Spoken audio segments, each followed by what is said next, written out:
प्यारे बच्चों, आज हम छठी क्लास में पाठ है हमारा दूसरा अध्याय 2 पूर्ण संख्या, उसके बारे में बताएंगे। तो हमें पता है बच्चों को गिनती आती हैं, 1 से शुरू करके हम वस्तुओं को गिनने के लिए प्रयोग करते हैं। ये जो है हमारी गिनतियाँ जिनमें हम वस्तुओं को गिनने के लिए प्रयोग करते हैं, 1 से आरंभ करते हैं। 1 2 3 4 5 6 7 8 और आगे कभी भी समाप्त नहीं होने वाली ये जो धनात्मक संख्याएँ हैं हमारी, इन्हें हम कहते हैं प्राकृत संख्याएँ।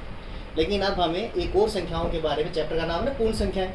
तो दूसरी संख्याएं कौन सी है हमारी?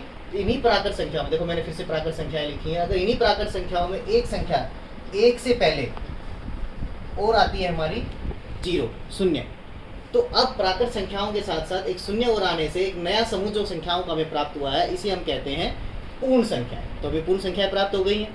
तो अभी पहले तो यही पहचान हमें करनी है कि प्राकृत संख्याएं ये हैं जो 1 से आरंभ हुई हैं, और ये पूर्ण संख्याएं हैं। सारी की सारी प्राकृत संख्याएं पूर्ण संख्याएं हैं।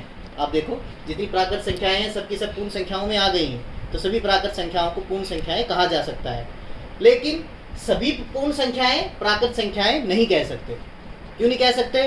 सभी पूर्ण संख्याओं को प्राकृत क्यों नहीं कह सकते? शून्य पूर्ण है, प्राकृत नहीं है। तो सभी पूर्ण संख्याओं को प्राकृत संख्याएं नहीं कहा जा सकता, सभी प्राकृत संख्याओं को पूर्ण संख्याएं कहा जा सकता है। अब इसके बाद एक चीज और मैं बताऊं, संख्या रेखा। इन्हीं संख्याओं को जब एक रेखा के ऊपर समान दूरी के ऊपर, इकाइयों के रूप में हम समान दूरी लेते हैं और उसके ऊपर एक निश्चित दूरी के ऊपर इन्हें लिखते हैं, तो हमें संख्या रेखा प्राप्त होती है।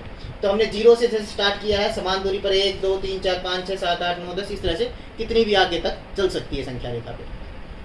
संख्या रेखा बनाते टाइम हम तीर का निशान लगाने का मतलब ये है कि संख्याएं इधर या इधर कभी भी समाप्त नहीं होती, ना दाईं तरफ ना बाईं तरफ। दाईं तरफ संख्याएं बढ़ती जाती हैं, बाईं तरफ संख्याएं कम होती चली जाती हैं।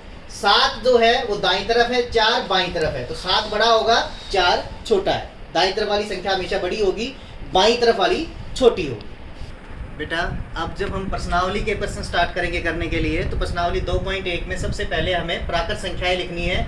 एक संख्या दी हुई है 10,999। तो इस संख्या के अगली 3 प्राकृत संख्याएं हमें लिखनी है। अगली मतलब इसके बाद जब आएगी, जब भी अगली संख्या हमें पता लगानी हो तो हम क्या करें, उसमें एक एक बढ़ाते जाएं तो अगली संख्याएं आ जाएंगी। जैसे इसमें अगर 1 आप जोड़ोगे तो अगली संख्या आ जाएगी, जो आई है उसमें 1 और जोड़ दो तो उससे अगली आ जाएगी 1 और, उसमें फिर 1 जोड़ो तो उससे अगली आ जाएगी। तो अगली 3 प्राकृत संख्याएं हम आराम से निकाल सकते हैं इस तरह से। इसका दूसरे क्वेश्चन में हमें क्या करना है, ठीक पहले वाली 3 प्राकृत संख्याएं निकालनी है। जब पहले वाली प्राकृत संख्या निकालेंगे तो क्या करेंगे बेटा, हम घटाएंगे। पहले वाली निकालनी है तो उससे 1 कम करना है हमने हर बार।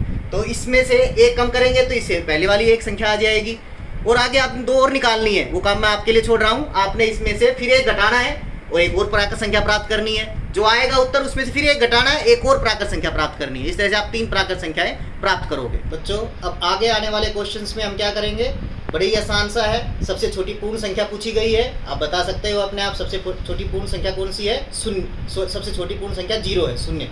ठीक है। और उससे आगे 2 संख्याएं हैं 32 और 53। इनके बीच में कितनी पूर्ण संख्याएं आएंगी वो आप गिनकर आप पता लगाएंगे और लिखेंगे कितनी है।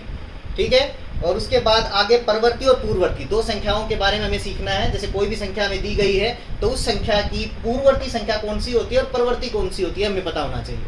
जैसे ये शब्द है बेटा पूर्व का मतलब होता है पहले वाला।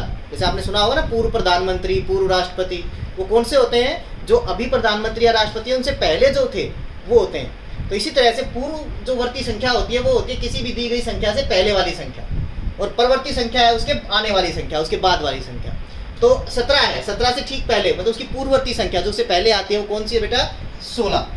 इसी तरह से 17 की परवर्ती क्या होगी, उसके बाद जो आती है वो कौन सी आएगी? इसमें 1 जोड़कर आएगा 18। तो पूर्ववर्ती परवर्ती निकालने का आसान सा तरीका क्या है, जब पूर्ववर्ती निकालनी हो तो इसमें से उस संख्या में से 1 घटा दो। 1 में से 1 घटाओगे क्या आएगा? 0। इससे पहले क्या होती है? 1 से पहले 0 आता है। और 1 के बाद क्या होती है अगली संख्या? 2, उसमें 1 जोड़कर आ जाती है परवर्ती। तो इसी तरह से किसी भी संख्या की पूर्ववर्ती निकालने के लिए उसमें से 1 घटाएंगे, 100 में से 1 घटाएंगे कितना आएगा? 99। और 100 में 1 जोड़ेंगे तो आएगी परवर्ती, वो क्या होगी? 101। इसी तरह से 999 का उदाहरण हम लेते हैं। इसकी पूर्ववर्ती क्या है? 998, 1 पहले। और इसकी परवर्ती क्या है? इसके बाद जो आएगी वो कौन सी है बेटा? 1000। तो इस तरह से परवर्ती और पूर्ववर्ती संख्याएं हम पहचान सकते हैं। बच्चों अब देखो, हमने 5 और 6 क्वेश्चन का एक सवाल लिया, एक भाग लिया है हमने। इसमें कई भाग दिए हुए हैं आपको हल करने के लिए, लेकिन मैंने एक भाग लिया है। 5वें सवाल में जैसे एक भाग लिया है मैंने, संख्या लिखी हुई है हमारे पास।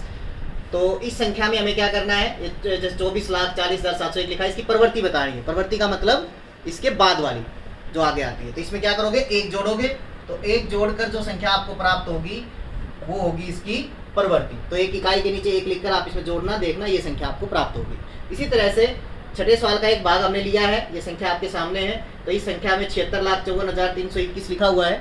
तो इसमें इसकी हमें पूर्ववर्ती बतानी है। तो पूर्ववर्ती संख्या कैसे बताएंगे हम, जो पहले आती है। तो पहले कैसे निकलेगी, इसमें से एक घटाएंगे, इकाई के नीचे एक लिखकर जब आप इसमें से घटाएंगे तो आपको प्राप्त होगी ये संख्या।